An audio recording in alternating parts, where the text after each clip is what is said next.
ঐতিহ্যের শহর লাকসাম, ঐতিহ্যের উপজেলা লাকসাম, যে লাকসাম স্বাধীনতা পরবর্তী সময়ে 1972 সাল থেকে একটি অভিন্ন সংসদীয় আসন হিসাবে জাতীয় সংসদে তার প্রতিনিধিত্ব করছে।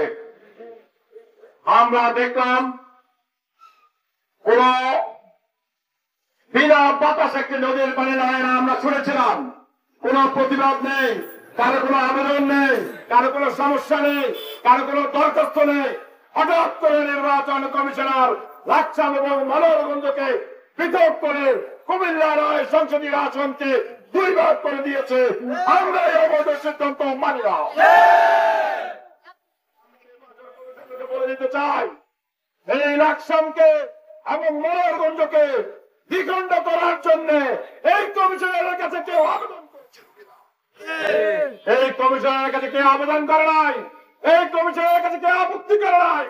একটি পরিবেশকে বিশৃঙ্খল পরিবেশ তৈরি করার জন্য আমি বলবো অন্তর্বর্তীকালীন সরকারকে বেকায়দায় ফেলানোর জন্য এই ধরনের হঠকারী সিদ্ধান্ত নেওয়া হয়েছে। মানুষ অত্যন্ত ঘৃণা করে নির্বাচন কমিশনার প্রত্যাখ্যান করলাম। আমরা সুস্পষ্টভাবে বলে দিতে চাই, এখনো সময় আছে, আপনাদের কাছে লিখিত আপত্তির প্রয়োজন নাই। আজকের এই জনগণের জনগণ আপনারা দেখেন, আজকের এই জনগণই হচ্ছে আমাদের লিখিত আপত্তি। এই লিখিত আপত্তিকে বিবেচনা নিয়ে অবিলম্বে লাকসাম মনোহরগঞ্জের সমন্বয়ে কুমিল্লা নয় সংসদীয় আসন পুনর্বহাল করতে হবে। আমাদের আরেকটি দীর্ঘদিনের ভাবে আমরা দক্ষিণ কুমিল্লার এই জনপদকে আমরা জেলা হিসাবে দেখতে চাই। অন্তর্বর্তীকালীন সরকারের কাছে অনুরোধ করতে চাই, আমরা দাবি রাখতে চাই, আপনারা বিভাগের সিদ্ধান্ত নিয়েছেন, আমরা সাধুবাদ জানাই। সুতরাং বিভাগকে যদি ফলপ্রসূ করতে হয় তার পূর্বেই লাকসামকে জেলা ঘোষণা করতে হবে।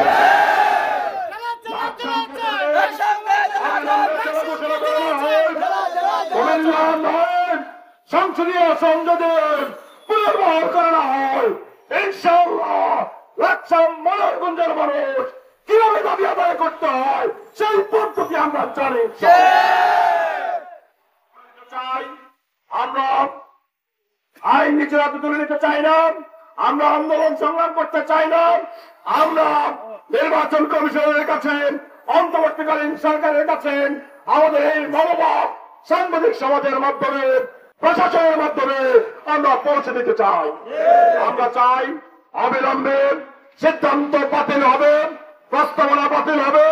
লাকসাম মনোহরগঞ্জ একটি সংসদীয় আসন হিসাবে স্বাধীনতা পরবর্তী সময়ে যেভাবে আমরা ছিলাম সেভাবে আমাদেরকে পুনর্বহাল করতে হবে এবং লাকসামকে জেলা ঘোষণার মাধ্যমে এই অঞ্চলের মানুষের প্রাণের দাবি আপনারা মেনে নেবেন এই প্রত্যাশা করে আজকের এই বিক্ষোভ সমাবেশ এখানে সমাপ্ত ঘোষণা করছেন এবং এখানে উপস্থিত হওয়ার জন্য সকলকে আন্তরিক ধন্যবাদ এবং মোবারকবাদ জানিয়ে আজকের বিক্ষোভ সমাবেশ এখানে সমাপ্ত ঘোষণা করছি।